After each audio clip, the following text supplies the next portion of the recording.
알래스카급 대형 순양함이 있다. 강력한 12인치 주포와 30노트 이상의 속력, 그리고 8인치 주포 따위는 막아내는 방어력까지. 이 군함은 중순양함들을 전문적으로 사냥하기 위해 태어난 군함이다.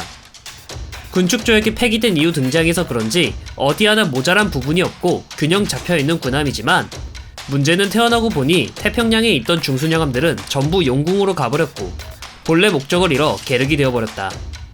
이처럼 완성도로서 훌륭한 군함이지만 시대를 잘못 태어나 제대로 써보지도 못하고 퇴역한 군함도 있기 마련이다.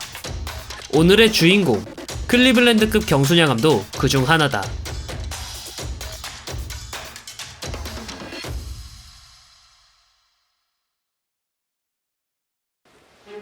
순양함, 영어로 크루저라고 하는 함종에 대해 얼마나 알고 있는가? 2차 세계대전이 끝나기 전까지 함종은 주포 구경으로 나누었다. 12인치 이상은 전함, 8인치 이하는 순양함, 5인치 이하는 구축함으로 말이다. 여기서 순양함이 한 번 더 분류가 되는데, 주포 구경이 6인치 이하는 경순양함, 그 이상은 중순양함으로 말이다. 이는 1930년에 체결된 런던 군축조약에 의해 명문화된 거였다. 그리고 런던 군축조약에 의거해 영국, 미국, 프랑스, 이탈리아, 일본은 각각 순양함 배수량을 할당받았다. 문제는 일본이었다. 일본은 조약의 허점을 노렸는데 경순양함과 중순양함의 차이가 주포 구경밖에 없다는 것을 이용해 나중에 8인치 주포탑을 얹을 생각으로 모가미급 순양함을 건조한 거였다. 물론 미국도 바보는 아니었다. 누가 봐도 경순양함 치고는 거대한 크기였고 배수량도 딱 봐도 구라친 게 눈에 보였으니까 말이다. 아니나 다를까 군축조약에서 탈퇴한 일본은 바로 6인치 포탑을 철거하고 8인치 주포를 탑재했다. 이런 일본의 행태에 미국도 대응해야 할 필요가 있었다. 마침 에스컬레이터 조항이 발동되면서 규제가 풀어지자 새로운 경순양함을 건조할 수 있게 되었고, 마침 부족했던 경순양함의 숫자를 원하는 대로 확보할 수 있게 되었다. 이에 미국은 신형 경순양함을 무려 52척이나 건조할 계획을 가지고 실행에 옮기는데, 핵심은 기존 경순양함보다 강력한 화력, 특히 연사력을 높여 유사시 중순양함에도 대응할 수 있는 정도의 능력을 원했고, 구축함과 함께 다녀야 하니 30노트 이상의 속력을 요구받았다. 건조는 계획대로 진행되었고 1941년 11월 1일 CL-55 클리블랜드가 진수된다.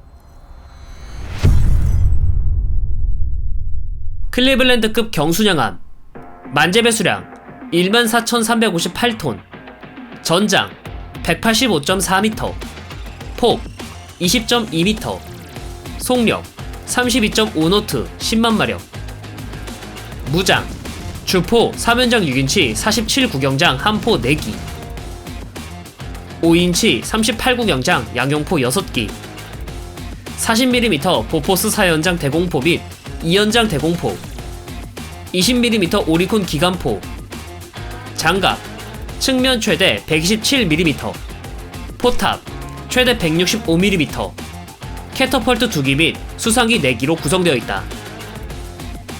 클리블랜드급 경순양함은 대표적인 탈조약형 경순양함이자 경순양함 중 하이스펙을 자랑한 군함이다.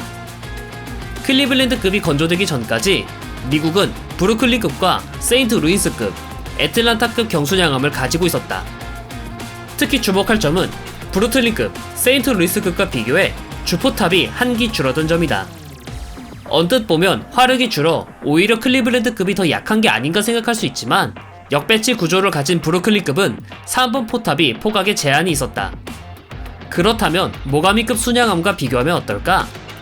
모가미급도 6인치 주포를 장비했을 때 브루클린급과 같은 화력을 가지며 역배치인 구조와 달리 모든 포탑이 정배치가 되어 있으니까 말이다. 언뜻 보기에는 6인치 포탑일 경우 15문으로 12문을 가진 클리블랜드급의 화력이 떨어져 보인다.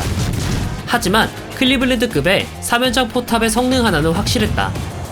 송탄부터 발사까지 자동화 시스템이 도입되어 인력을 보조로 사용했는데, 덕분에 수병들의 숙련도가 충분히 높으면 분당 10발의 사격이 가능했다. 클리블랜드의 주포가 총 12문이니 최상의 컨디션일 때 분당 120발을 뿜을 수 있었다. 반면 모가미급의 경우 수병들의 숙련도가 충분히 높아도 분당 6발이 한계였다. 같은 위력이라고 했을 때 모가미급은 분당 90발을 발사할 수 있고 클리블랜드급은 120발을 발사할 수 있다. 주포탑이 하나 부족한데도 불구하고 화력은 더 높다는 뜻이다. 오히려 이들은 포탑이 하나 늘어난 만큼 탄약고가 하나 더 늘어나 바이탈 파츠의 부피가 늘어나는 단점이 있었다. 따라서 사용에 제한이 큰 포탑 하나를 가지고 있을 바에는 연사력을 최대한 끌어내 15문 못지않은 12문을 유지하고 바이탈 파츠의 부피를 줄이는 게 훨씬 효율적이었다. 게다가 포탑이 하나 줄어든 만큼 무게가 줄어들어 미국의 명품 양용포인 5인치 38구경장 양용포 6기를 장비할 수 있었다. 대공 레이더를 장비해 일본의 카미카제 공격에도 빠르게 대응이 가능한 것도 덤이다. 브루클린급에 비해 모자란 화력을 커버했고 대공 성능을 브루클린급에 비해 훨씬 끌어올렸다. 여기에 마크 34, 마크 37 사격 통제 시스템을 가지고 있었다. 기초적인 레이더 장비였는데 덕분에 빠르게 적과의 거리와 방위를 알아낼 수 있었다. 클리블랜드급은 16,000km의 항속거리와 최고속도 32.5노트, 최대 속력 10만 마력을 낼 수 있다. 출력이 좋고 항속거리가 긴 만큼 구축함과 함께 기동할 때도 문제가 없었으며 항공모함을 호위할 때도 전혀 부담이 없었다.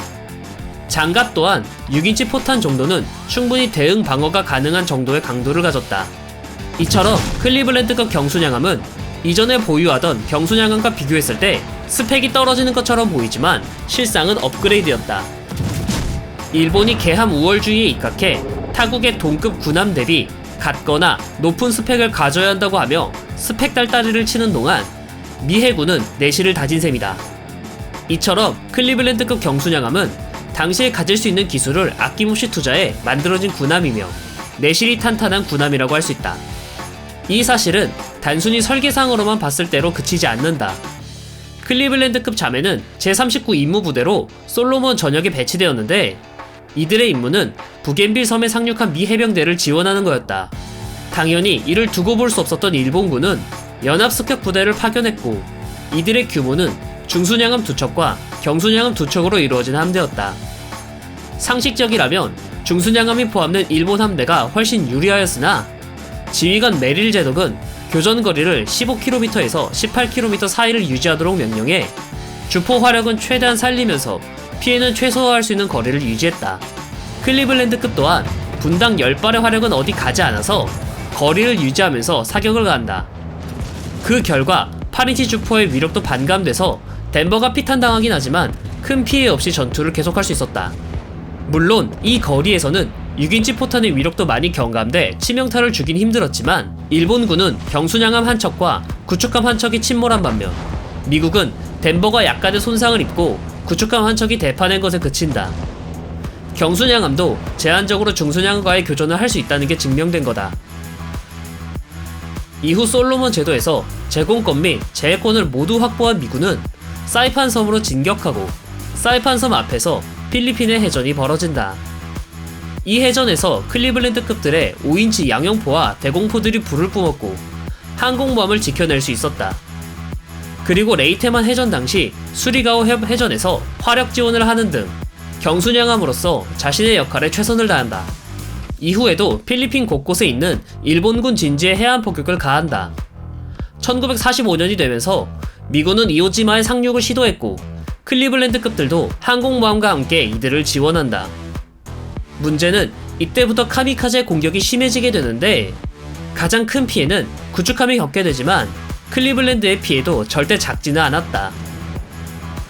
하지만 경순양함이라는 체급은 어디 안 가서 피해만 입었을 뿐 침몰한 군함은 한 척도 없었다. 1만 톤이 넘는 대형 군함이기도 하고 전쟁 말쯤 가면 피해 복구 및 대처와 관련해 거의 마스터였기 때문이다.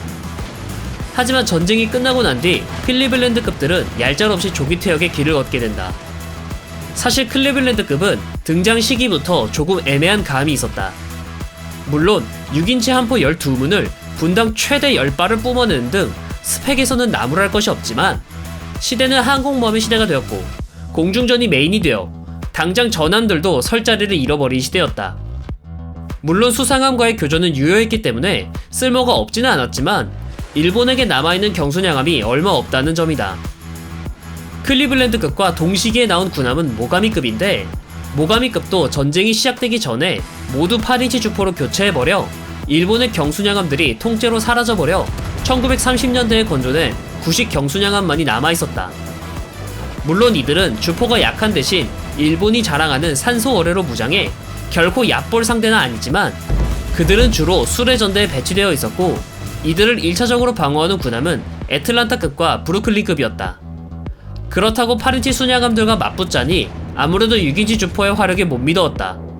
1942년에 일본도 신형 경순양함인 아가노급 경순양함을 건조에 배치했지만 불과 4척밖에 건조하지 못했고 스펙도 6인치 6문밖에 안 되었다.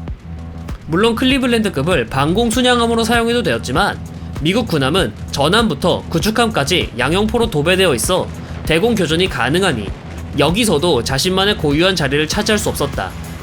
오히려 더 우월한 사격 통제 장치를 장비한 전함보다 성능은 떨어지고 구축함보다는 가성비가 떨어지니 이거 만들 바에는 차라리 구축함을 더 만드는 게 나을 정도였다. 이는 정확히 알래스카급 대형 순양함의 포지션과 궤를 같이 하는 포지션이다.